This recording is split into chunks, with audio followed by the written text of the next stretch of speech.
అవకాశాలు ఎక్కువ శాతం. సరే కరెక్టే కలుపుతారు. మరి ఇదివరకు దాకా బీసీఏలు వాళ్ళకి ఎంతమందికి వచ్చినాయి చూపి అంటే అది చెప్పాలి. ఇదివరకు ఉన్నోడికి అయితే రావాలి కదా, అది లేదు సార్. అది అట్లా పెడదాం, ఇంకా నడవాలి. మా బీసీలకు ఖచ్చితంగా కార్పొరేషన్ కావాలి. ముదిరాజులకు కార్పొరేషన్ కావాలని పెట్టి, ముదిరాజులకు కార్పొరేషన్, మాకు అది కావాలి, మాకు ఇది కావాలంటే మీ ఇంటి పేరులోనే రాజులను ఉండే ముదిరాజు రాజులు అడక తింటారాయనన్నాను అడిగిన.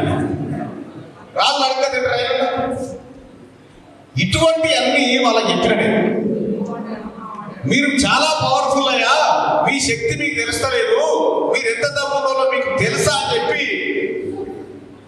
వాళ్ళని ఆ రకమైన చైతన్యం చేస్తే ఇలా ఆడ ఈడ రోడ్డుకి మొత్తం ముదిరాజులంతా జై జై. సరే అది కోట్ల డబ్బు దాకా పోలే. వాళ్ళకి ఇంకో ఇంజక్షన్ ఉంటుంది, అది ఇయ్యలేవాడు సరిగా, అది నడిమి దాకా పోయి ఆగిపోయింది. ఇట్లా ఎవరికి వారు చైతన్యపరుచుకునే విధమైనటువంటి అంశాల మీద దృష్టి పెట్టాలి. వాటినే బీసీలంతా మీటింగ్ పెట్టుకున్నారు, అందరికి భోజనాలు ఉన్నాయి, చారు పంచారు తిని బీసీల ఐక్యత వరదిల్లాలని పోయి ఇట్లా కడబడుతుంది కథ. ఇక మళ్ళీ నాడు మళ్ళీ మీటింగ్ పెట్టినప్పుడు మళ్ళీ నాడు వచ్చి మళ్ళీ ముఖ్య అతిథులను గౌరవించుకొని బొకేలు ఇచ్చుకొని క్యాలెండర్ ఆవిష్కరణ వరదిల్లాలి, పోయి పడ్డాలి. ఇదే కదా జరిగిందంతా. ఒక మీటింగ్ జరిగితే దీని అవుట్పుట్ ఏంటి, బయటికి రావాల్సింది ఏంటి, సమాజంలోకి ఆడిటోరియం నుంచి ఒక అంశం పోవాలి కదా. ఏం అంశం పోతుంది దీని నుంచి, ఏం అంశం బయటికి పోతా ఉంది, ఇలా ఎక్కడ చర్చ జరగాలి? ఇవాళ భారతదేశంలో ఒకే ఒక్క మనిషి రాహుల్ గాంధీ గారు మీ కులాన్ని లెక్కబెట్టి మీకు ఇస్తా అంటున్నాడు. ఏమైనా ఆలోచన ఉందా మనకి? ముదిరాజులు ఎంతమందో లెక్క పెట్టా అంటున్నాడు, మున్నూరు కాపులు ఎంతో లెక్క పెట్టా అంటున్నాడు, గౌడ్స్ ఎంతమంది ఉన్నారో లెక్క పెట్టా అంటున్నాడు. ఎవరన్నా ఈ పని చేసిరా? ఇటీవల కాలంలో కేసీఆర్ చేసిందా? ఎవరు చేయలే. నీ కులం బలం ఎంతో లెక్క పెట్టి నీ చేతుల పెడితే నువ్వు హీరో తిరుగుతా ఉన్నావు అన్నట్టు, అందుకోసం పెట్టలే.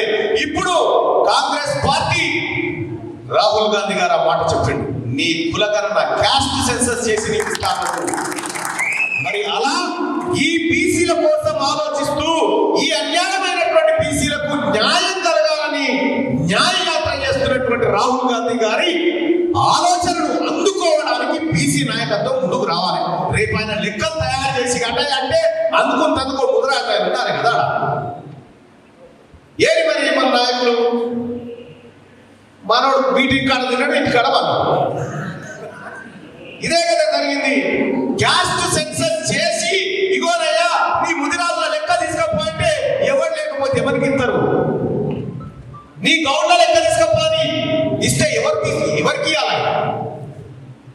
నీ గురించి ఆలోచన చేస్తున్నటువంటి వ్యక్తి ఇన్ని రోజులు ఏం చేసినా నేను చెప్పలేను, కానీ ఒకే ఒక్క మాట నన్ను కదిలించింది. రాహుల్ గాంధీ గారు క్యాస్ట్ సెన్సస్ చేసి నీ చేతిలో పెడతా అని చెప్పిండు.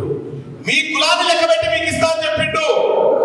కులాన్ని లెక్క పెట్టి ఇవ్వడం అంటే సంపదను లెక్క